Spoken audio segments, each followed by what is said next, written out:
আসসালামু আলাইকুম। আমি আজকে রান্না করব কাঁচকলা দিয়ে একটা রেসিপি শেয়ার করব। কাঁচকলা আমি গোল গোল করে কেটে নিয়েছি, হলুদ দিয়ে ভিজিয়ে সিদ্ধ দিয়ে নিয়েছি।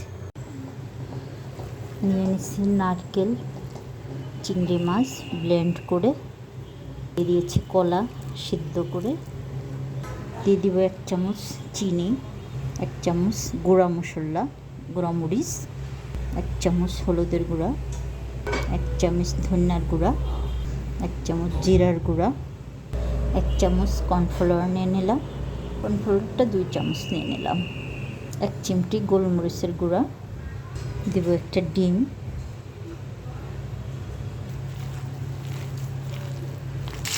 বিশাল বড় রূপচাঁদা ভাজা হচ্ছে সাইডে। আমি এগুলা ভেজে নিচ্ছি। দিয়ে দিচ্ছি তেজপাতা, শাল এলাচ, তেজপাতা দিয়ে পেস্টটা লাল করে নিয়েছি। আদা রসুন বাটা 1 চামচ, জিরা ধনিয়া আদা চামচ, ধনিয়ার গুঁড়া, মরিচের গুঁড়ো 1 চামচ, কালারের জন্য 1 চিমটি হলুদ, লবণ। দিয়ে দিলাম নারকেলের দুধ, একটু গরুর দুধ মিলে মশলা কষিয়ে দিয়ে বলক চলে আসছে, এখন দিয়ে দিব। ভেজে নিয়েছি এগুলো দিয়ে দিলাম। টমেটো কিউব করে কেটে নিয়েছিলাম, দিয়ে দিচ্ছি।